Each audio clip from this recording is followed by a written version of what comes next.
There's gonna be no long intro in this video. We're gonna get right to it. Basically, if you've got an older muscle car like my 64 Comet and you're tired of your automatic transmission, this video is gonna be step one. It's gonna show you how to take your automatic transmission out, and then in future videos, we're gonna show you how to put a manual in and everything that entails.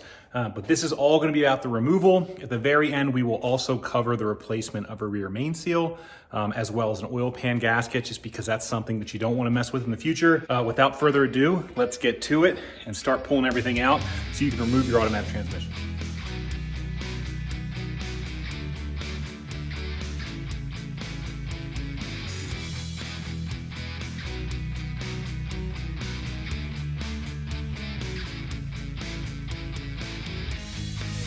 And then while I'm here, I'm probably gonna grab access to those top two bell housing bolts and pull them out. Sometimes you can tilt the transmission back and after you remove the cross member and get them, but they look like they're relatively accessible right now, so I think I'll just go ahead and give those a shot.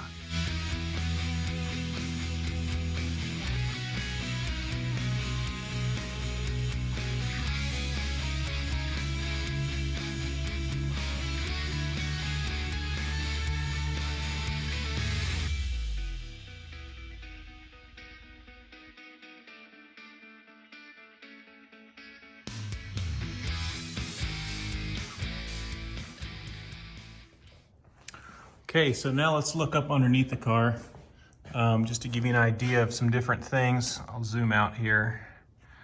Okay, so just a couple things to think about. You will need to disconnect any sort of reverse light wiring or neutral safety switch. In this case, I've got both, and they run up to this harness that I just installed here. So we'll extend onto the harness for the reverse lights. The neutral safety switch will just bypass because you don't have that in the T5. You've got your linkage here for your shifter. That's going to need to get all undone. That goes up into the car. Somewhere here we'll have the TV cable. I'll have to play around until I can find out where that's at, but that'll come loose. And your dipstick. So there's where the dipstick goes in. I believe you can't see, but it's held in by one of the bell housing bolts. So we'll get that all out. Yeah, so a little bit of work to do before you can pull it out. Obviously, you got the cross member, but really not that difficult to remove. Looking at this a little closer, the starter is going to have to come out. You've got your inspection plate cover. That should give you access to your torque converter bolts.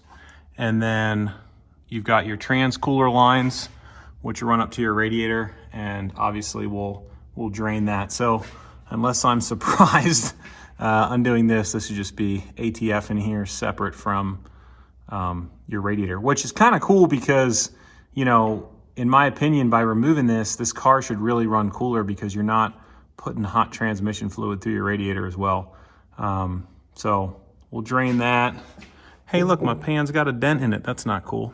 And you can see a little bit of oil back here. Once we get everything out, we'll replace the rear main because it's totally accessible. But just take your time. I did notice that the exhaust is pretty tight up against the starter up there. We'll try to leave the exhaust on. Okay, so off camera, I spilled a bunch of transmission fluid on the ground. I'm sure I'll have a lot more on the ground when I'm done. Those are the trans cooler lines. I really thought that I was gonna leak a ton out of the radiator, but like nothing came out. So I was like, oh, okay, when I undo the other side, a bunch will come out, and still not much came out, other than what was just in the line when I tilled the lines to take it out. So I really wanna get a lot of fluid out of this because it makes a huge mess if you don't. When you're trying to get this thing on the ground, you're gonna spill fluid. So it'd be nice to try and get some out of it now, but we'll see.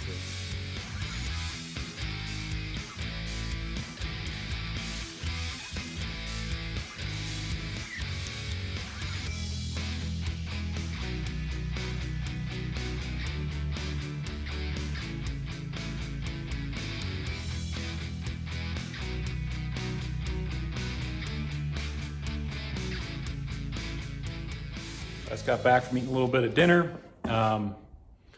and made some good progress. I don't have the transmission jack with me right now. I'm trying to borrow one from somebody. I'd buy one, but I can't find one available locally. As you can see, I'm already making a little bit of a mess. This is one of those things where you're gonna make a mess.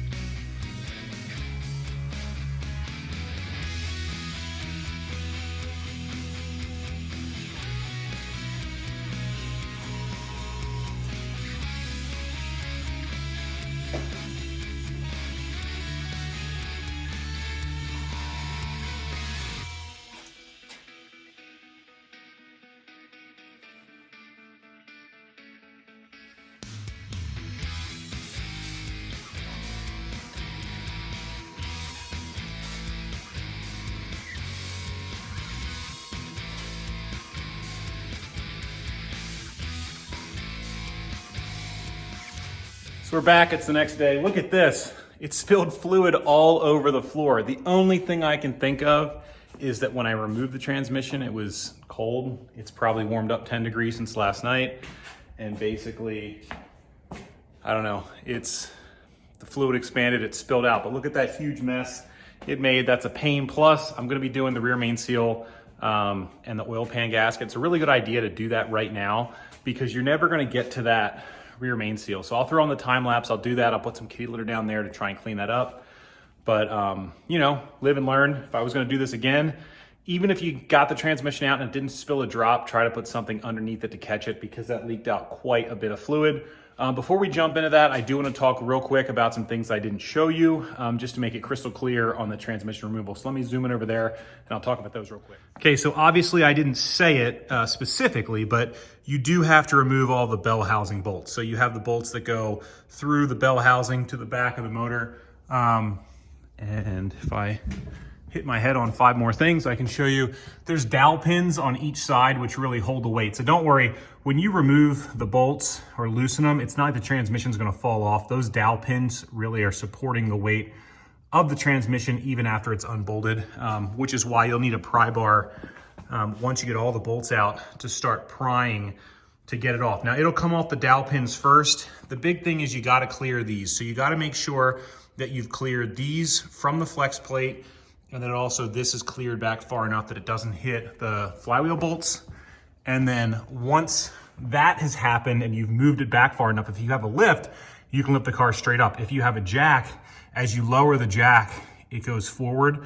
So you have to keep walking the transmission back. So obviously it's nicer if you can leave, you know, the transmission in one spot and raise the car up, but I understand not everyone has a lift, but that's just something to keep in mind. So we're gonna be replacing the rear main seal, which is right here.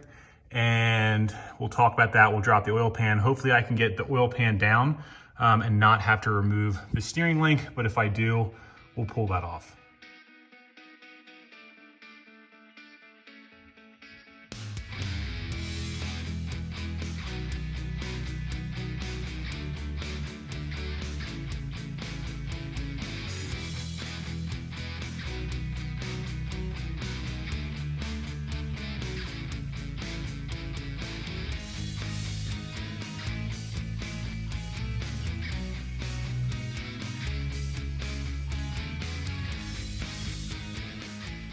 Now, I'm sure there's a ton of you who are like, why the heck are you drying that thing out? Well, here's the deal. So this is the new and improved style seal. That's the part number for Ford. Specifically at the bottom, it's PTFE.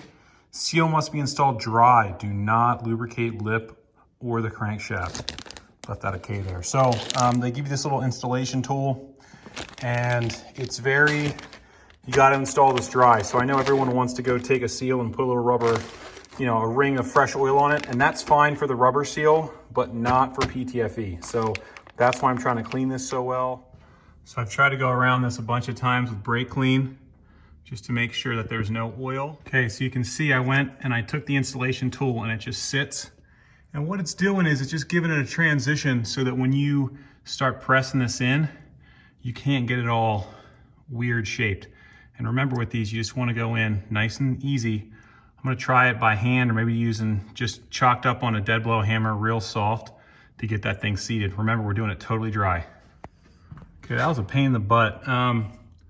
I got it installed. My idea didn't work. That's just a little bit too small. So I wound up flipping it over and trying to use the edge. You knock it on so far, then you take the install tool out and you keep hitting it. I don't love it. I mean, this is my first time installing a one-piece rear main, but I feel like installing it dry the way they say, it just, I don't know, it just feels like you're hard on the seal driving it in, but it's in there. Hopefully it doesn't leak.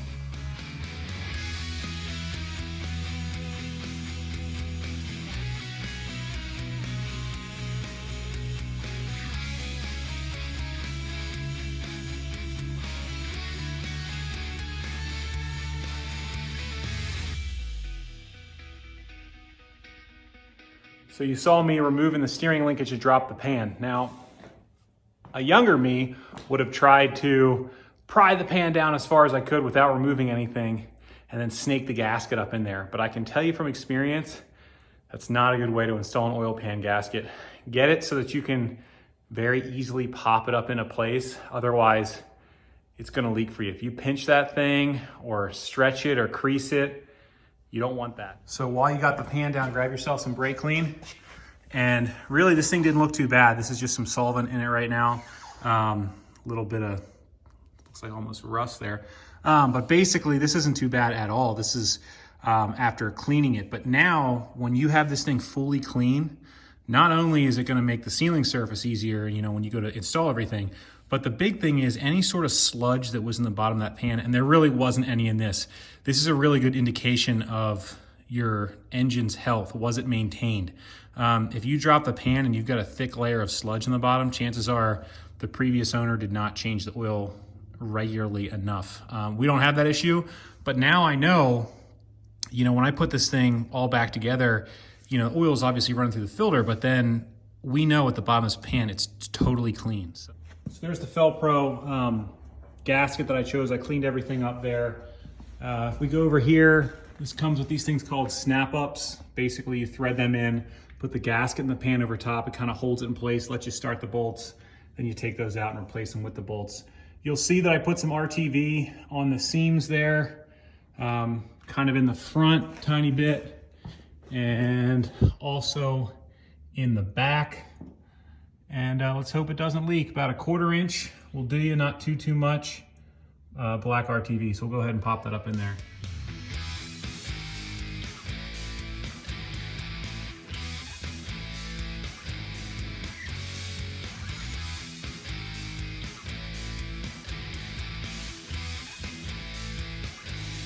Wraps it up for this video. We got everything pretty much ready for the transmission to go in. Obviously, we'll have to go and cut the hole, put the steering linkage and everything back on.